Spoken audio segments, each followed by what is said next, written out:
Sejam bem-vindos ao canal Fatos Desconhecidos. Não é só o exterior nos castelos, hotéis e edifícios espanhóis e ingleses que têm fantasmas, não. Basta uma construção amaldiçoada, uma tragédia histórica ou até um motivo rentável para que aparições e sons anormais comecem a ser relatados. Então fica difícil saber até que ponto a imaginação está agindo e filtrar a realidade. Todavia, quando é gente demais comentando que tem algo estranho no local, geralmente é porque tem mesmo. Confira agora os 8 lugares mais mal assombrados do Brasil. Fordlândia. A Fordlândia é o nome de um antigo distrito com área de pouco mais de 14 mil quilômetros quadrados no município de Aveiro, no estado do Pará. O nome foi batizado por Henry Ford, que comprou aquelas terras para abastecer sua empresa de látex, necessário para a confecção de pneus para seus automóveis, pois a importação desse material em grande escala era muito mais caro. Mas depois do falecimento de Henry, a família acabou abandonando o projeto. Logo, a cidade acabou sendo abandonada pelos moradores. Só que a lenda diz que muitos dos trabalhadores faleceram no local, por conta de várias horas exaustivas de trabalho e por tentarem fugir devido às reações truculentas dos seus superiores. O exército brasileiro teve que intervir algumas vezes para estabelecer a ordem. Dizem que esses trabalhadores nunca deixaram a cidade e ainda são vistos assombrando o local, fazendo extração das seringueiras. Solar das 7 Mortes. No século XVIII, mais precisamente no ano de 1755, houve um massivo homicídio em uma das casas mais elegantes e famosas da Bahia. Acredita-se que a empregada, que havia se cansado dos maus tratos que recebia, resolveu então se vingar envenenando o dono da casa, o padre Manoel de Almeida Pereira, e mais 3 criados. O caso nunca foi solucionado e a empregada saiu impune.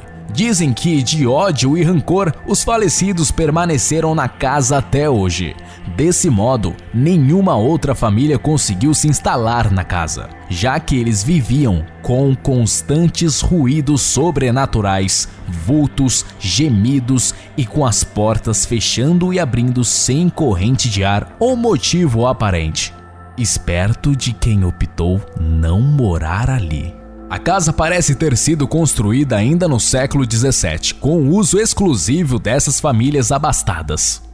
Sua arquitetura lembra um estilo de Península Ibérica, entre os portugueses e espanhóis, completamente requintada e luxuosa. Por essas e outras, a casa ficou conhecida como o Solar, ou a Casa das 7 Mortes, e hoje faz parte do patrimônio cultural da Bahia e é aberta para visitações. E aí, tá a fim de ir lá conhecer? Mercado Modelo.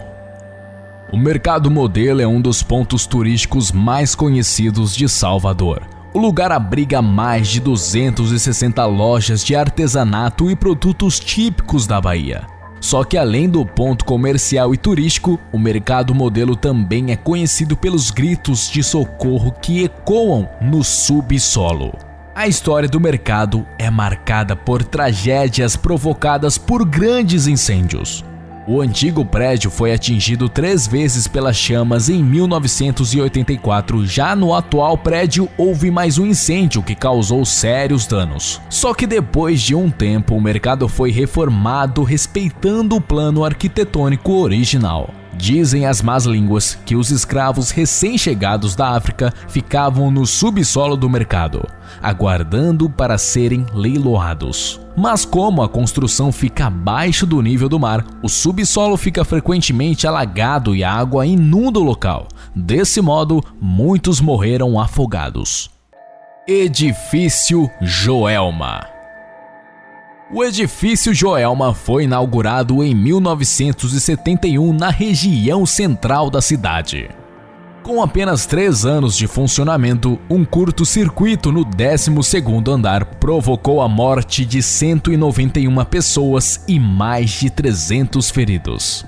O edifício foi reformado e inaugurado com um novo nome chamado de Edifício Praça da Bandeira, mas mudar o nome não foi o suficiente para livrar o local.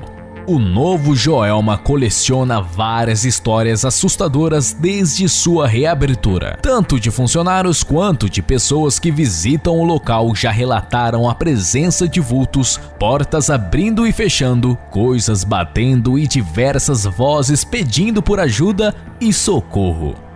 Como se as almas de quem faleceu no local ainda tivessem lutando para ir embora. O pior de tudo é que a região coleciona tragédias.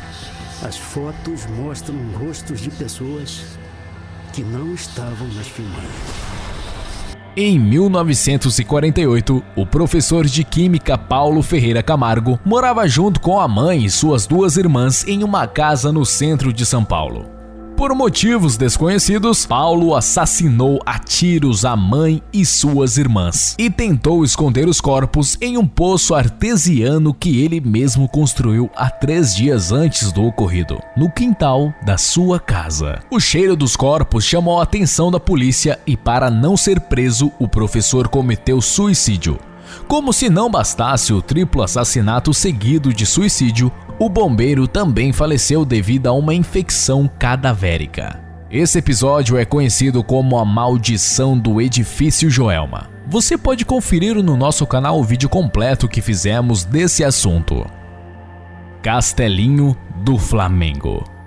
Há um lugar no bairro do Flamengo que, ao mesmo tempo que expõe beleza, esconde uma assustadora história. O Castelinho, como é conhecido hoje, Centro Cultural Oduvaldo Viana Filho, é mais uma construção carioca que tem muita história para contar. O prédio foi projetado pelo arquiteto italiano Gino Coppetti em 1916.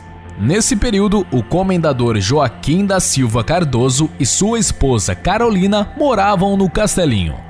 Sem negar as origens, o arquiteto desenhou uma construção eclética, inspirada nas tendências italianas da época. A ideia foi bem recebida no Rio de Janeiro e se espalhou pela cidade.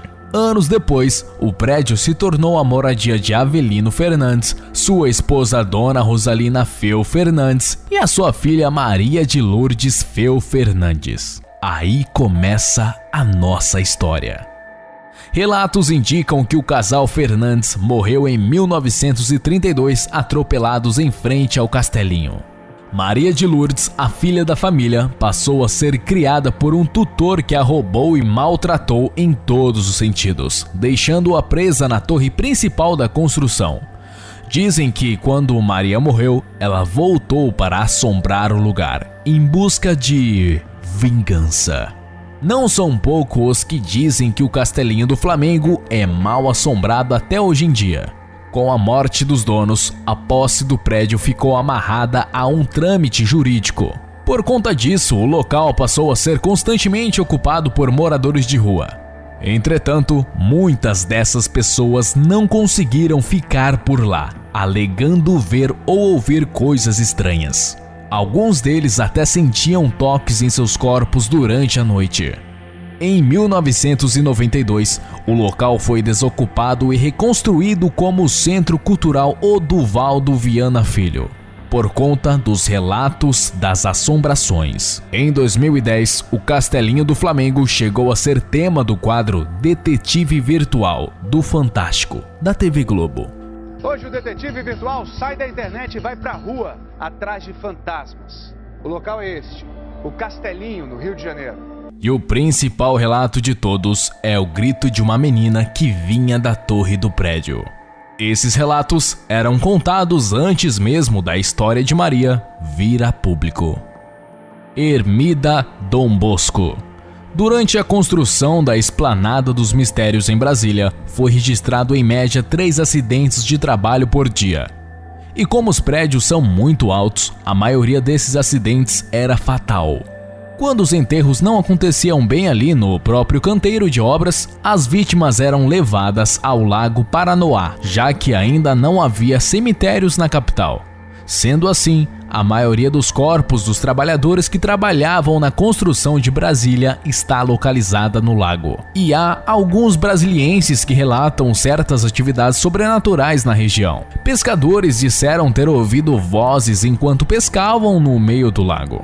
Mas você deve estar se perguntando, e a ermida Dom Bosco? Há uma crença de que esses trabalhadores saem do lago Paranoá e vão em busca da capela do padre Dom Bosco durante a noite, em busca de paz e tranquilidade de espírito. Tem quem diz que é possível ver até mesmo o próprio Dom Bosco circulando de batina próximo de sua capela, que deveria estar supostamente abençoando as almas amargadas que morreram trabalhando. Cruz do Patrão. Dizem que o monumento da Cruz do Patrão é o mais assombrado de todo o Pernambuco. O pequeno obelisco com uma cruz no topo foi criado no século XVIII e servia de referência para os navios. Segundo a história local, na época da escravidão, os negros que desembarcavam por ali usavam o pé do monumento para fazerem rituais de magia negra e voodoo, amaldiçoando todos os que trouxeram ali a força. Na região também foi encontrado um cemitério clandestino onde eram enterrados os passageiros mortos em alto mar e militares condenados ao fuzilamento. A crença é que todas estas almas permanecem no lugar para se vingar das pessoas que acabaram com as suas vidas de forma injusta. As Cachoeiras da Pedra do Divino. A Pedra do Divino fica na cidade de Itaguatins, no Tocantins. E como de costume, todo ano acontece a Festa do Divino. Na época do garimpo, um barco que transportava pessoas para a Festa do Divino naufragou ali, na rocha, matando todos a bordo. Acredita-se então que as almas destas pessoas produzem o barulho e participam da festa do outro lado, do lado dos mortos. E esse foi mais um vídeo do canal Fatos Desconhecidos. Se você gostou, então já pega o seu dedo e mete aí no like. E não se esqueça de curtir a nossa página no Facebook, seguir a gente no Instagram, se inscrever no canal e compartilhar este vídeo para todos os seus amigos, beleza? Muito obrigado, abraço pra eles, beijo pra elas, tchau!